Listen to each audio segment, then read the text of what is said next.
चलिए आगे बढ़ते हैं और अब बात करेंगे अमेरिका के उस हथियार की जो ईरान के साथ युद्ध में तुरुप का इक्का साबित हो सकता है।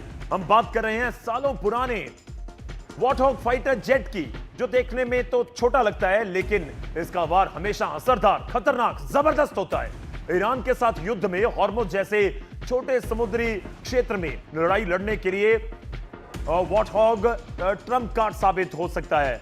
कितना बड़ा हथियार है जी? देखिए, हथियार बड़ा है, लेकिन ये हथियार जो है जी, जो आप वॉरहॉग दिखा रहे हैं जी, A10, इसकी ये क्यों इस्तेमाल किया जाता है, ये बड़ा इंटरेस्टिंग होगा हमारे व्यूअर्स के लिए जी। ये बेसिकली जब ये ग्राउंड अटैक किस्म का एयरक्राफ्ट है और ये तब इस्तेमाल किया जाता है जब आपको पता है, जैसे कि एक हमने खबर बताई थी कुछ समय पहले कि 10,000 लोग वो डाल रहा है डोनाल्ड ट्रंप एडिशनल 10,000 सैनिक डाल रहा है। A10 यहां पे बीच में कैसे आता है जी, कि जब आपकी इन्फेंट्री गाड़ियों में जाएगी, जब आपके टैंक्स जाएंगे, सामने से दुश्मन आएगा, तो जो सामने से दुश्मन है, वो जो सामने दुश्मन है वो किसको अटैक करेगा? वो अमेरिकन ट्रूप्स को अटैक करेगा। तो ऊपर उनको सपोर्ट देने के लिए ऊपर वॉरहॉग है। वॉरहॉग सामने वार करके ईरान के पूरी फौज को बर्बाद करेगा, इनके लिए रास्ता साफ करेगा। मैं आसान शब्दों में समझना चाहूंगा। आप कह रहे हैं कि एक सड़क है, एक सड़क के ऊपर अमेरिका का ट्रूप जा रहा है, सामने से ईरान का आ रहा है, तो इनको पता लग गया कि सामने ईरान के फौजी हैं या उनका ट्रूप है, तो ये फिर जाएगा A10 वॉरहॉग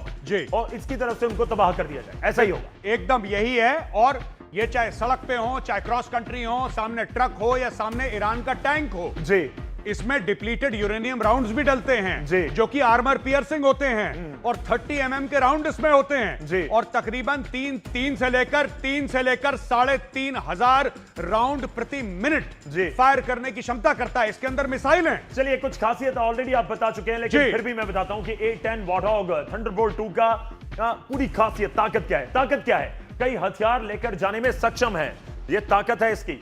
और उसके बाद अगर मैं ताकत का जिक्र कर रहा हूं, अगला दिखाइए, खासियत भी दिखाइए, ताकत भी दिखाइए। मिसाइल बम लेकर जा सकता है, ताकतवर गन है इसके पास, AU-8 एवेंजर, हजारों राउंड फायरिंग कुछ सेकंड में कर सकता है जी। ये तो जबरदस्त। ये एक मिनट के अंदर 3 से लेकर 4,000 के बीच में दरमियानी जी, 1 मिनट में, यानी कि आप लगा लीजिए 1 सेकंड में ये 50 से लेकर 75 राउंड फायर कर देता है। ठीक है, टारगेट कम ऊंचाई से बिल्कुल सटीक निशाना लगा सकता है। एकदम। एक बात ध्यान रखिएगा गौरव जी, ये सुपरसोनिक हवाई जहाज नहीं है, this is not a fighter jet जी, ये ग्राउंड सपोर्ट में आता है। और ये जो जहाज है ये सबसोनिक है, यानी कि 0.8 0.9 मैक पे चलता है। ये ध्वनि की जो रफ्तार है उसको पार नहीं करता, ये मैक 1 पे नहीं जाता है। ठीक है, लेकिन ये क्यों घातक है? ये इसलिए घातक है क्योंकि जब ये ऊपर से उड़ रहा है और नीचे आपके ट्रूप्स हैं, ये नीचे चलने वाले जो सिपाही हैं अमेरिकन, उनका हवा में उड़ता हुआ सुरक्षा कवच चाहिए। मैं उसके ऊपर भी आऊंगा, समंदर के ऊपर भी, लेकिन कुछ और भी इसमें अहम चीजें वो दिखाते हैं।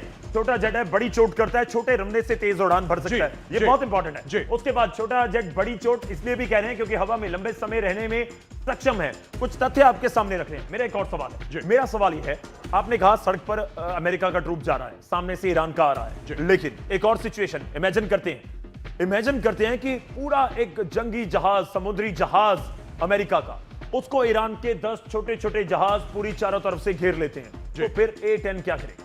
नहीं, देखिए, वो ऐसा इसलिए नहीं होगा क्योंकि अमेरिका का अगर बड़ा जंगी जहाज है तो वो कभी आइसोलेशन में ऑपरेट नहीं करेगा, उसके आसपास पूरा इकोसिस्टम होगा। ठीक है, अगर हम बात करते हैं USS एब्राहम लिंकन की, तो उसमें 14-15 जहाज उसके आसपास हैं, नीचे पनडुब्बी है, ऊपर उसके ड्रोन हैं, तो पूरा एक इकोसिस्टम चलता है। अकेला जहाज कभी नहीं जाएगा हमला करने के लिए, अकेला जहाज। लेकिन अगर आप सिनेरियो पेंट करते हैं तब मैं आपको बता देता हूं कि अगर ऐसा हो गया भाई जी, फर्ज कीजिए हो गया, चलो मैं इब्राहिम लिंकन ना सोचूं, उससे कोई छोटा जहाज हो जो घिर जाए, चारों तरफ से घिर जाए ईरान से, तो फिर क्या हो?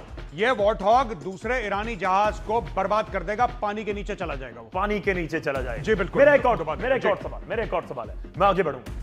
इसका मतलब यह भी है कि अब ग्राउंड ऑपरेशन की बिल्कुल तैयारी है।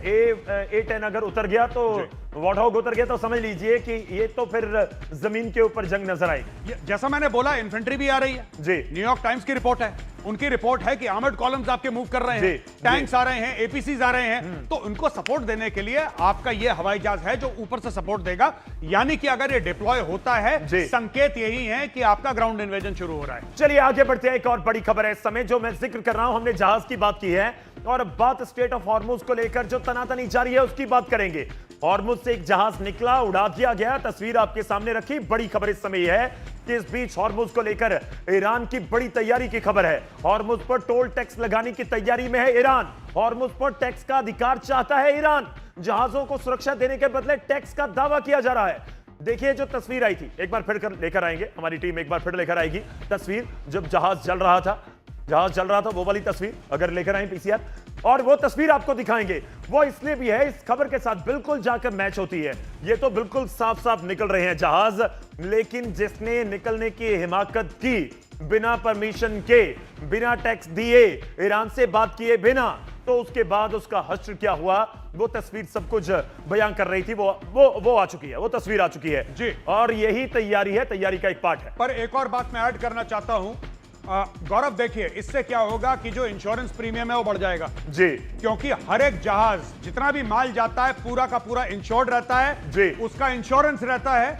इससे क्या होगा कि एक तो आपके जितने भी टैंकर हैं वो आपसे दुगना रेट चार्ज करेंगे कि साहब हमारे जानो माल को खर्चा है, पहली चीज। दूसरी चीज, इंश्योरेंस कवर इसका बहुत बढ़ जाएगा, यानी कि ओवरऑल कॉस्ट ऑफ ऑयल बहुत बढ़ने वाली है।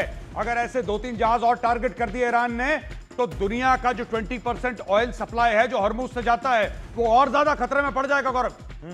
ये आज तक तस्वीर नहीं आई थी, इस तरह से जहाज को टारगेट करना, उड़ाना, जला देना। जी बिल्कुल। मैं ये जानना चाह रहा हूं कि इसका असर क्रूड ऑयल के प्राइसेस पर भी आ सकता है। 100%। यही तो पूरी बात है। हाँ। पूरा जो ईरान कर रहा है वो क्रूड ऑयल के प्राइसेस को मैनिपुलेट करने की कोशिश कर रहा है कि ईरान जितना बार करेगा, जहां पर अमेरिका ने धमकी दी कि हम ग्राउंड ट्रूप्स डाल रहे हैं अंदर, हम लोग शुरू कर रहे हैं, 7,000 यहां, 2,000 इधर, 3,000 इधर, 10,000 इधर, यहां पे वॉर हॉग आएगा। यहां से ईरान ने चुपचाप से स्ट्रेट ऑफ हॉर्मुज पे एक जहाज पकड़ा जिसने टैक्स नहीं दिया था, जिसने अनुमति नहीं ली थी, मारी मिसाइल उसके अंदर, पूरा जहाज जला दिया कि ठीक है अगर तुम ऐसा करोगे तो फिर हमारा जो हाथ है वो तुम्हारी गर्दन पे ऐसे। चलिए, जहाज निकलने नहीं दिया, उड़ा दिया, जला दिया, बिल्कुल तबाह कर दिया। लेकिन इस बीच मैं आपको दिखाता हूं स्टेट ऑफ हॉर्मुज। बहुत चर्चा हो रही है बहुत दिनों से स्टेट ऑफ हॉर्मुज की। एक बार फिर से मैप के जरिए स्टेट ऑफ हॉर्मुज दिखाने की कोशिश करेंगे।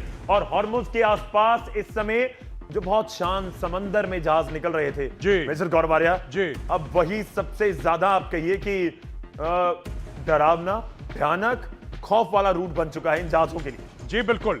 ये देखिए साहब, दो चीजें हैं, मैं आपको बता दूं क्योंकि आपके मैप में है इसलिए बता देता हूं। बिल्कुल। ये स्ट्रेट ऑफ हॉर्मुज है जी, और ये बाब अल मंदब है। हाँ। ये दोनों जगह हैं जो एक्टिवेट यहां पे हुथी, ये इस इलाके में जहां पे मेरा हाथ है जी, ये हुथियों का गढ़ है। जहां मेरा हाथ है ये हुथियों का गढ़ है जी, और वो ईरान के लोग हैं। ईरान फोन उठाएगा जो आग लग रही है स्ट्रेट ऑफ हॉर्मुज पे। यहां पे जो आग आपने दिखाई थी बिल्कुल वही आग अब यहां पे लगेगी। ये नेक्स्ट प्लान है ईरान का। ये जगह बाब अल मंदब। कितना पैसा आ सकता है? मेरे पास एक आंकड़ा है, $75 अरब कमाने की प्लानिंग है पूरी ईरान की। यहां पर टैक्स लगाकर ईरान ये मान के चल रहा है कि 100 से ज्यादा शिप रोज चलेंगे जी। 100 से ज्यादा शिप रोज जाएंगे। बिल्कुल जाते थे पीस टाइम में। बिल्कुल। अगर सबसे वो $2-2 मिलियन लेता है तो $200 मिलियन एक दिन के हो गए। ऐसा ईरान सोच रहा है जी। ऐसा उसका कैलकुलेशन है। ये होता है नहीं होता नोबडी नोज, लेकिन ये ईरान का कैलकुलेशन है कि अगर 100 जहाज जाएंगे तो $200 मिलियन रोज का, तो आप महीने का और साल का लगा लीजिए, वैसे कैलकुलेट कर रहा है ईरान। चलिए, एक और मैप भी आ गया, आप इसको भी थोड़ा समझा दीजिए। अब बात यह है कि अगर बिल्कुल ब्लॉक ही कर दिया गया स्ट्रेट ऑफ हॉर्मुज तो उसके बाद क्या होगा? क्या ये लाल सागर वाला, बाब अल मंदब वाला कोई रास्ता है जिसको इस्तेमाल किया जा सके? नहीं, बिल्कुल गौरव, ये देखिए रास्ता है जी, ये रास्ता बिल्कुल है और उसमें कोई डाउट नहीं है। लेकिन एक बात बताइए, इस रास्ते का सऊदी अरब इस्तेमाल कर लेगा, ठीक है, कोई डाउट नहीं है, बिल्कुल करेगा। लेकिन इस रास्ते का इस्तेमाल ओमान और यूएई कैसे करेंगे? ये देखिए ये ओमान है, अगर ये यूएई है तो ये अपना तेल पहले सऊदी अरब के थ्रू यहां से लेकर आएंगे, फिर यहां से लेकर जाएंगे। वो कैसे इस्तेमाल कर सकते हैं? मतलब वो तो इस्तेमाल नहीं कर पाएंगे। जमीन से तो तेल लाना संभव नहीं है, फिर तो वो यूएई से सीधा ओमान होकर बाहर आ जाएंगे। अगर पाइपलाइन है जी तो संभव है, अगर पाइपलाइन नहीं है तो फिर कैसे? ट्रकों में भर के ले जाएंगे। अब इतना तेल आप ट्रकों में भर के ले नहीं जा सकते, तो ये इनकी प्रॉब्लम है। चलिए, कुछ और भी आपके सामने तथ्य रखते हैं। प्रॉक्सी नेटवर्क से कंट्रोल करने की एक रणनीति बनाई जा रही है। यह जंग का बदलता हुआ रूप है जिसको आप समझिए, जिसको हम आप तक रखने की कोशिश कर रहे हैं। कैसे बाब अल मंदब पर कंट्रोल करेगा ईरान? शिप पर अटैक और डर का माहौल, जो हमने पहले मैप दिखाया, हम जिक्र कर रहे थे कि हॉर्मुज बंद हो गया तो इधर वाला चलता रहेगा, लेकिन उसके ऊपर भी कंट्रोल करने की कोशिश इस समय नजर आ रही है। शिपिंग डाइवर्जन स्ट्रेटजी भी साफ तौर पर नजर आ रही है। नहीं, बिल्कुल आप देखिएगा कि लंदन है जगह जहां से ये इंश्योरेंस बहुत बड़ा लॉयड वगैरह कंपनी है जो बहुत सबसे बड़ा इंश्योरर है जो शिप्स के। आप वहां पे देखिएगा इंश्योरेंस के रेट बढ़ेंगे। इस अटैक के बाद आपने इमेज दिखाई थी शिप की धुआं धुआं हो रखी है। अब आप देख लीजिएगा जो शिप वहां से जाएगा उसका इंश्योरेंस का प्रीमियम बढ़ जाएगा। फिर पैसे का खेल, पूरा पैसे का खेल साफ तौर पर नजर आ रहा है। जिस तरह से जंग इस समय अगले पड़ाव पर कहिए या फिर कहिए कि और भयानक होती हुई नजर आ रही है। ये जो बात हो रही है कि सीज फायर हो जाएगा, सीज फायर हो गया, 10 दिन 5 दिन हो कुछ नहीं रहा। जी चलिए रुक रहे हैं बहुत छोटे से ब्रेक